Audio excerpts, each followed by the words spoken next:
Hi, I'm Renee Tucci, and today we're going to look at some floral wiring techniques.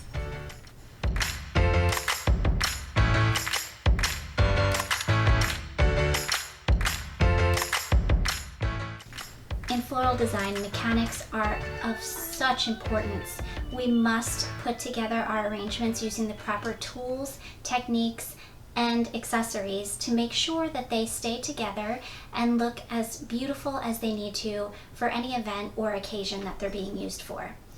So when we're putting together flowers to wear, or even sometimes when we need to wire flowers for an arrangement, there are different techniques you can use to successfully do that. And of course that starts with the wires. As you can see, I've got 4 different types of wire here. They are the 4 different gauges that I am most comfortable working with, and they range from the thinnest of a 24 gauge down to the thickest of an 18 gauge. On the market, you'll also find thinner gauges and thicker gauges, but these are the 4 that I'm most comfortable working with. And I use different gauges depending on what I'm wiring or what I'm building or making. So today I'm just going to show you a few methods for wiring different types of flowers. We're going to start with the carnation. This is a very common and popular flower, and often used for corsages and boutonnieres and crowns, things like that, where they need to be cut from their stem and wired into place. So I've already done that. I've cut my carnation, and from the bottom of the head to the end of the stem, it's about an inch, maybe an inch and a quarter long. And for this, I'm going to use a 20 gauge wire, which is right here in my green vase. And I'm actually going to cut it in half. These come in different lengths. This happens to be an 18-inch 20 gauge wire. And I know that I only need half of it because I need to go just a bit longer than the stem. And so I won't need much more than this. So what I'm going to do is pull back the petals so that I can see the calyx, and I'm actually going to pierce the wire directly straight through the flower so that it comes out the other side. And once I do that, I've gone through all of the petals on the interior of the flower, and that's really going to help hold everything together. So now I'm going to take the 2 ends, I've moved it to about the middle part of the wire. I'm going to take the 2 ends, fold them down so that they're parallel to the original stem. And then I'll take my floral tape. In this case, it's light green 1/2-inch floral tape. And I'm going to just tape just below the flower head. And when I tape, I start a little low, work my way up to the top, and then back down again. And that's how I'm certain I'm going to get a good firm grip on the flower, and I really am getting a good seal around the flower as well. As I pull the tape taut, it sticks to itself and works its way down the wire, and now we've got a wired carnation. So there you go. Next up, I'd like to show how I wire alstroemeria, and I should say, disclaimer, these are how I like to wire it. There are many different ways that different designers like to wire their flowers. As long as the flower isn't damaged and it looks good and it holds up for its event, your technique may work for you, but you just want to make sure you're really thinking about all of those factors. So for a flower like alstroemeria that's very delicate and thin, you definitely need to handle it in a very delicate manner. So I'm going to go ahead and clip this flower right from the main stem. So we've just got 1 bloom of the alstroemeria here. I'm going to go ahead and carefully remove this leaf so I have a clean stem to work with. And I say carefully because often if you try to pull that leaf, if you're not careful, this flower is so delicate it might snap right off the little bit of stem you've left for it. Now I'm going to take the thinnest gauge, the 24 gauge wire, and I'll cut that in half as well. Again, we don't need the full length of the wire, so this way we're stretching our wires and able to use the second one on a different flower. And there's 2 different ways you can do this. You can actually pierce straight through the head, right under the bloom of the flower at the meatiest part, and again pull it straight through till it's about halfway, and then carefully fold the ends down until they're parallel. That's one way that you can do it. Another way, if it's really feeling delicate and you're not sure if your wire might break the flower if you pierce through it, you can actually create a hook at the top of your wire, at your 24 gauge wire, and lay it parallel to the stem itself, and so therefore you're not actually inserting it into the stem. And then add your tape, again starting a little low, going up high, and coming back down again. This will still provide a backbone for the flower to lean on, and you'll still be able to bend the flower head a bit to get it to face the way you need it to, but you're taking away the chance that you might actually clip the head off if you pierce through with the wire. So that's two different alstroemeria techniques. Okay, next up would be if I needed a piece of foliage to be wired, and this is common for corsages and boutonnieres. So I've got some lemon leaf here, and I'm just going to pluck one of these leaves right off the stem. And for this, again, I think I will use a 24 gauge wire because this is delicate work as well. And I'll just go ahead and cut that in half. So for this, we're actually going to stitch the midrib of the leaf. And I'll show you what I mean by that. So if you take the leaf and from one side, just to the right or to the left of the midrib, about a ½ inch up from the bottom of the leaf, if you poke up through the leaf on one side of the midrib, then come right back down on the other side of the midrib. It's hard to see, which is good because we don't want to see our mechanics as much as possible, but you can see a little bit of the wire on the front of the leaf, and then the rest of the wire is on the back of the leaf.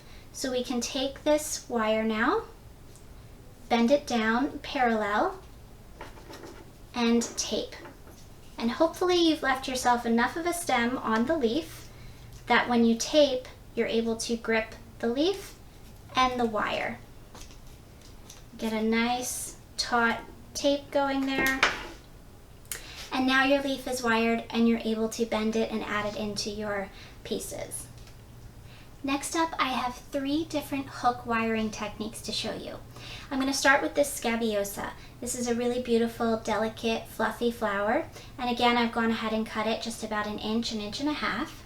And I'm going to use another of my 24 gauge wires here. Now, again, I'm going to make a hook on the wire before I add it to the flower, just like we did with the alstroemeria.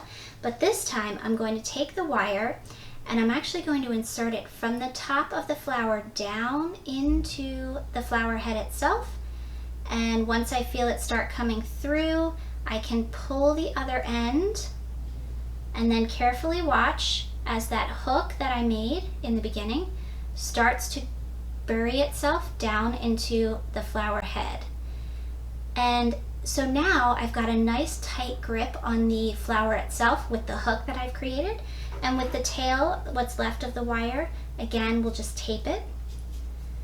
And this technique is really handy with disc-shaped flowers like Gerber daisies or chrysanthemums, things like that. That's where the hook technique comes in handy. Oop, there you go. I got a little petal torn off and in my tape there. That happens. There you go. Okay, my next hook technique is with a much heavier flower.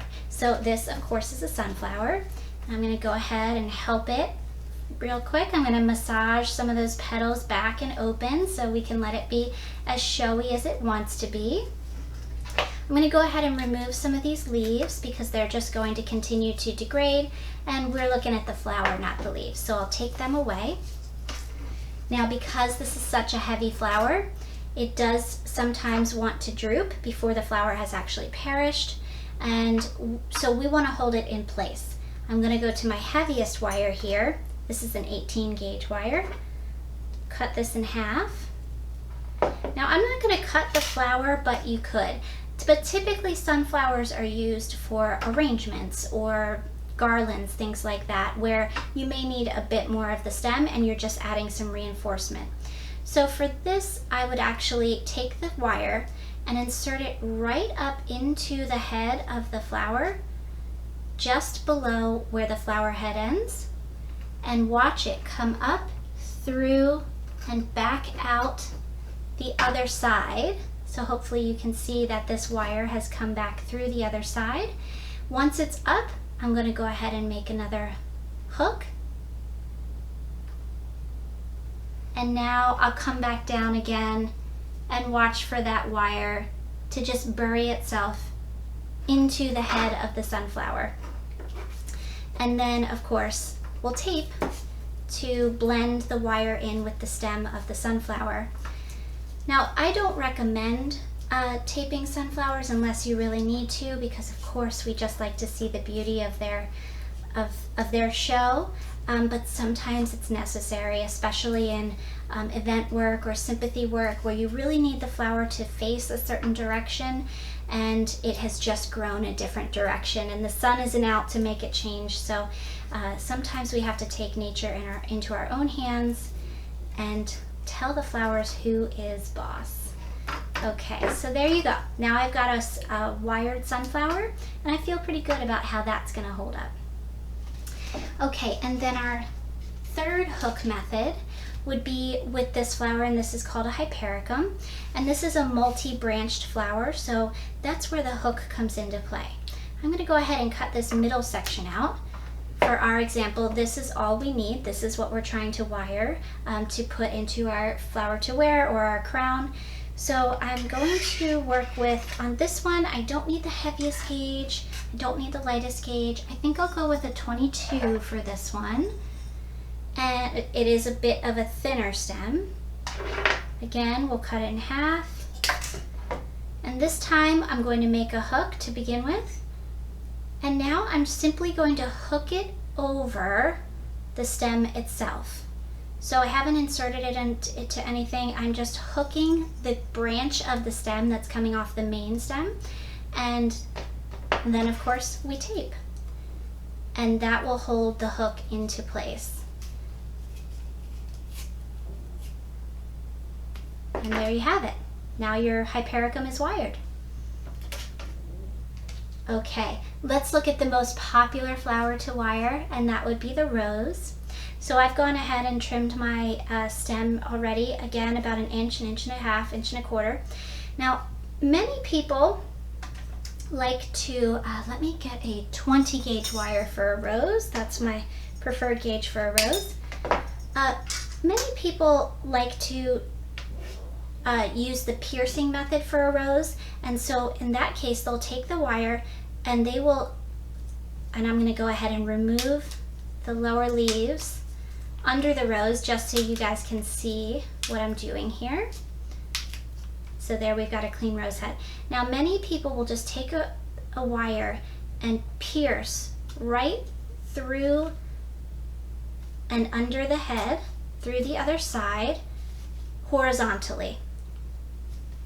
And they'll bend the legs down and tape it, just like we did with the carnation. However, I prefer a different method because often, you know, people are wearing roses, they're at an event, they're at a wedding, they're hugging people, and that flower gets beat up a little bit. It is very possible that this rose breaks and it completely pops off above where the wire is. That's possible. So what I like to do is I take my wire and I pierce it just below the bloom as well, but I go vertically straight up into the rose head itself. So just like that. And I just can kind of feel when the tip of the wire is in the meat of the flower, and I know it's got hold there. I don't, not like the hook method, I'm not looking for it to come up and send it back down again. I'm just sort of, I just know that it's in the middle there. And again, I'll go ahead and tape it so that it all stays together.